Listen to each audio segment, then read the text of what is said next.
说两则消息：一是战争拖下去对乌克兰越来越不利，乌克兰愿意放弃领土求和平的人翻了1倍。据乌克兰研究机构基辅国际社会学研究所12月发布的一项民意调查显示，截至5月，19% 的受访者表示愿意为了和平放弃领土，这个比例比去年翻了几乎1倍。今年，乌克兰的夏季反攻失败了，乌军损失惨重，乌克兰反战情绪正在逐渐蔓延。74%的受访者表示，在任何情况下都不应该放弃，这一比例首次低于80%。从地区情况看，在遭受俄罗斯攻击的乌克兰东部，25%的人表示可以放弃，67%的人表示不应该放弃，愿意放弃领土的人的比例高于其他地区。不过，表示愿意放弃的人中，有71%表示，有了西方的适当支持，乌克兰就能成功，而乌克兰人民能否保持士气，取决于军事支持。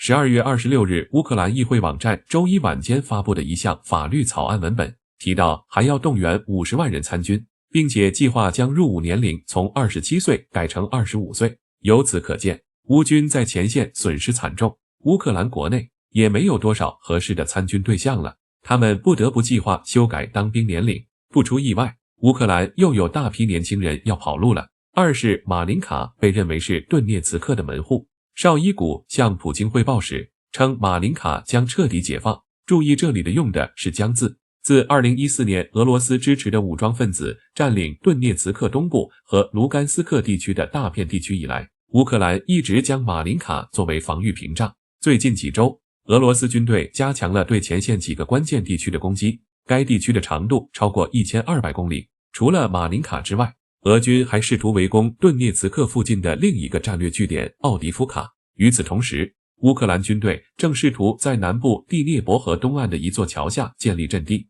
乌克兰总统泽连斯基上周表示，乌克兰军方计划增派多达50万名军队。尽管马林卡的战斗仍在继续，但大部分地区似乎已被占领，乌军只能在一小部分地区发动反攻。他们不得不发动反攻，因为这里太重要了。俄罗斯在这次战争中也损失惨重，在南部地区被击落3架战斗机以及1艘大型登陆舰。个人点评：现在美国共和党在众议院占多数，未来援助乌克兰将变得困难。如果特朗普当选总统，对乌克兰的援助将彻底消失。如果发生这种情况，双方就会停火。目前俄罗斯占领的领土很可能长期归属于俄罗斯了。